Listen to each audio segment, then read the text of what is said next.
सवाल पूछा, एक घटना घटी नागपंचमी के जुलूस पे पत्थर चलते हैं। मैं बेसिक सवाल पूछ रहा हूं, क्या पत्थर चलना जायज है, आगजनी होना जायज है?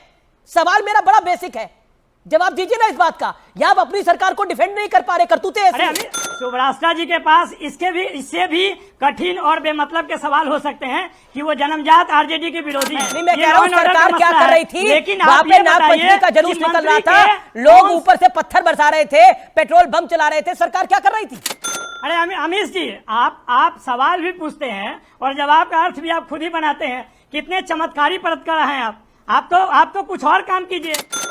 अजीत कुरैशी के भड़काऊ बयान के बाद बिहार में नाग पंचमी के जुलूस पर पथराव से आरजेडी की सारी पोल खुलती दिखाई दे रही है।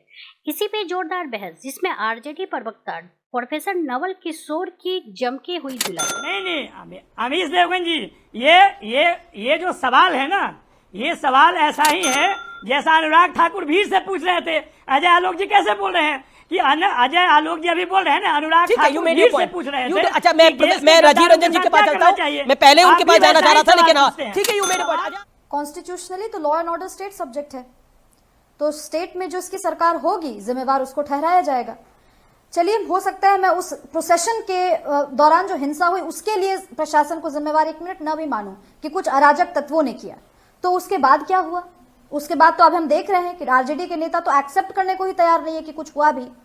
अगर एक्सेप्ट नहीं कर रहे हैं और उनसे सवाल पूछा जा रहा है तो अनुराग ठाकुर पे उछल कर जा रहे हैं। मैं तो उन्हीं से पूछती हूँ, आज नवल किशोर जी बता दें कि आरजेडी का ऑफिशियल स्टैंड क्या है, देश के गद्दारों के साथ क्या किया जाना चाहिए। आप परिष्कृत भाषा का ही प्रयोग कीजिए, लेकिन बताइए ना कि देश के गद्दारों के साथ क्या किया जाए। नवल किशोर, प्रोफेसर नवल, देश के साथ गद्दारी करे, आरजेडी का क्या स्टैंड है, उसके साथ क्या किया जाए? मुझे मालूम है कि ये नारा अगर लगता है, अगर लालू यादव ये नारा लगाए कि देश के गद्दारों को, तो जनता को क्या कहना चाहिए आपके हिसाब से? ठीक है शुभराष्ट्रा, आपने सवाल पूछा, आप 10 सेकंड में प्रोफेसर किशोर का जवाब सुनिए ना। Professor Naval Kishore, reply. नहीं, देखिए, शुभराष्ट्रा जी के पास इससे भी कठिन और बेमतलब के सवाल हो सकते हैं कि वो जन्मजात आरजेडी के विरोधी हैं। उनके भाषा में, उनके सोच में सब कुछ है, लेकिन मैं सिंपल इसका उत्तर देता हूँ कि जो भी उसका उत्तर तो कानून ही तय करेगा। ये तो उत्तर प्रदेश तो है नहीं कि पुलिस के घेरे में गोली मार दिया जाता है और कानून में उनका विश्वास नहीं है, उनको बुलडोजर पे विश्वास है। अगर राज्य का मामला है तो आपने मणिपुर में प्रश्न पूछा, क्यों नहीं बर्खास्त किया? देश के गद्दारों के साथ क्या सलूक किया जाना चाहिए?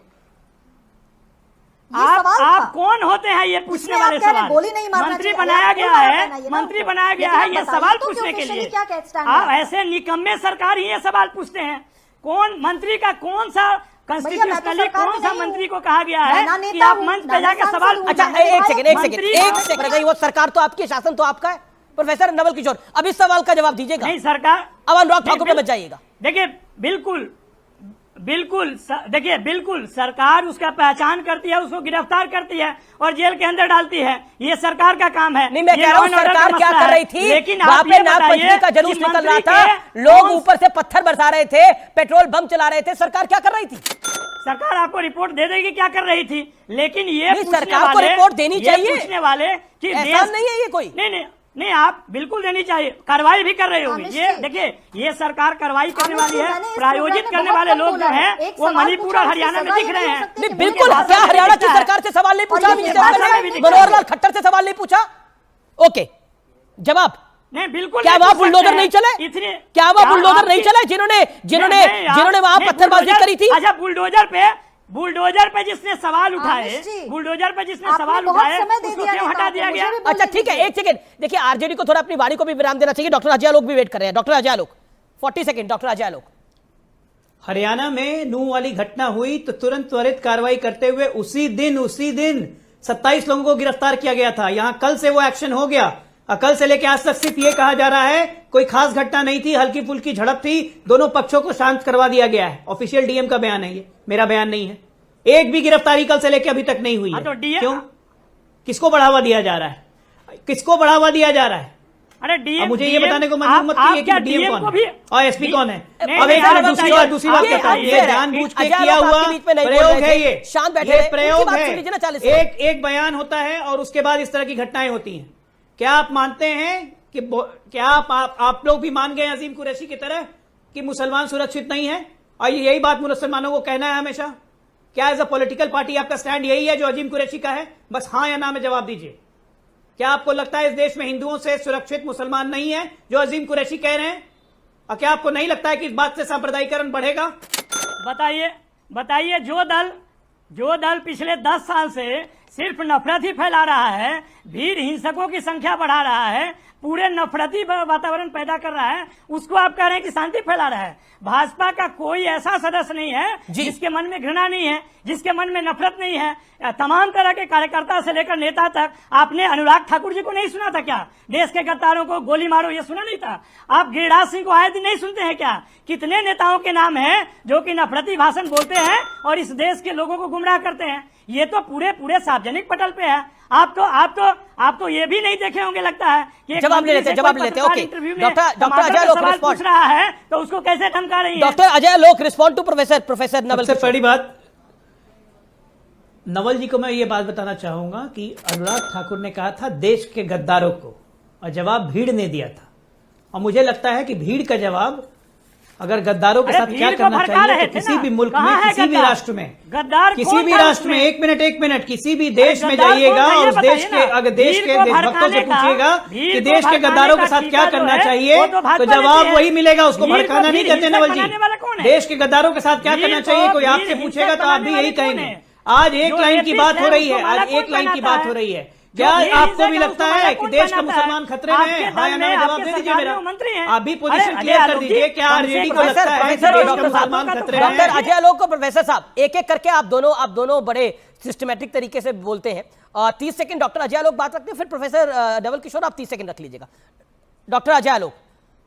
मैंने सिर्फ ये कहा कि इस विश्व के किसी भी मुल्क में जाके अगर कोई नेता पूछेगा अपनी जनता से और भीड़ से कि देश के गद्दारों के साथ क्या करना चाहिए, तो पूरे विश्व के हर देशभक्त के मुंह से यही आवाज निकलेगी जो उस दिन उस भीड़ के मुंह से आवाज निकली थी, अनुराग ठाकुर के मुंह से नहीं निकली थी। पहली बात। दूसरी बात, क्या आरजेडी को भी लगता है कि इस देश का मुसलमान खतरे में है? हाँ या ना में आरजेडी नवल जी जवाब दे दें, बात खत्म। ठीक है।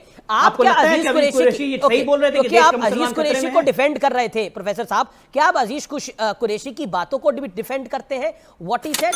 और नागपंचमी के जुलूस पे जो पत्थर चले, जो वहां बाइकें जलाई गई, जो वहां पर आगजनी हुई, उसके लिए रिस्पॉन्सिबल कौन है? लोकल प्रशासन या नरेंद्र मोदी? अरे अमीश जी, आप सवाल भी पूछते हैं और जवाब का अर्थ भी आप खुद ही बनाते हैं। कितने चमत्कारी पत्रकार हैं आप तो कुछ और काम कीजिए। यहाँ पे जो काम कर रहे हैं, एक तरह का मत बनाने का कोशिश कर रहे हैं। इस देश में जो शासक दल है, सत्ताधारी दल है, उसको लग गया है कि उसके टिकट कट चुके हैं। जो बिहार में परिवर्तन 1 साल पहले हुआ है, वो देश में परिवर्तन का संकेत मिल रहा है। अब मुद्दों पे वो बात नहीं करेंगे, नौकरी पे बात नहीं करें। मैं अजय आलोक जी से पूछना चाहता हूँ, देश क्या विदेश का कौन नेता है, कौन मंत्री है जो प्लेटफॉर्म, जो मंच पे जाके और मंच से समर्थक से पूछता है कि बताओ देश के गद्दारों के साथ क्या करना चाहिए? इसका मतलब है कि देश के गद्दारों की पहचान और उसका काम करने के लिए केवल वही ठीक है। तो उनके मंत्री हजारीबाग में भीड़ हिंसकों को माला कैसे पहना रहे थे? ठीक है, कैसे पहना रहे थे? ठीक है, वो लोग रेपिस्टों लेकिन जवाब नहीं आया प्रोफेसर साहब। तो उनको बताना चाहिए। प्रोफेसर साहब, नागपंचमी के जुलूस पे पत्थर चलाना आप उसको जायज मानते हैं?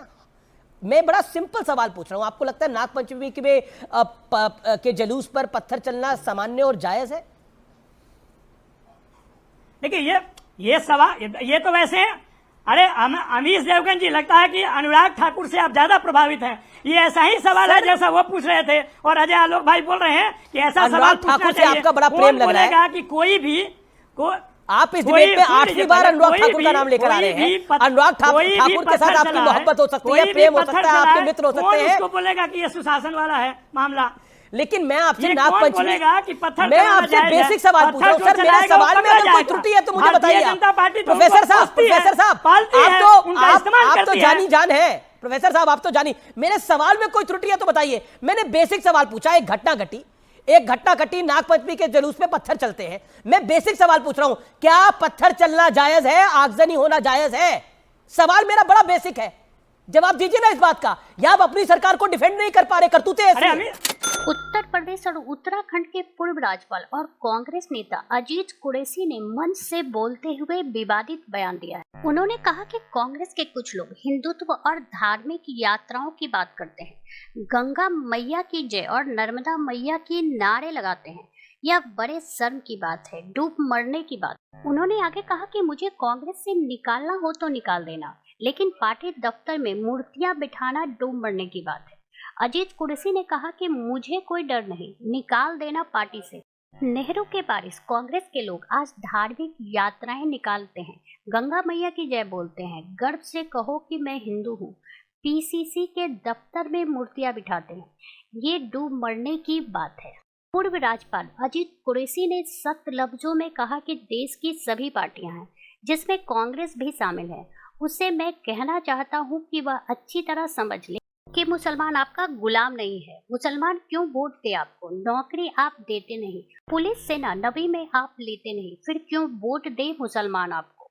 अजीत कुरैशी ने विवादित बोलते हुए कहा कि 22 करोड़ मुसलमान में से अगर 1-2 करोड़ मर भी जाएं तो कोई हर्ज नहीं। उन्होंने कहा कि जब पानी हद से गुजर जाएगा तो मुसलमानों ने भी हाथों में चूड़ियां नहीं पहन रखी हैं।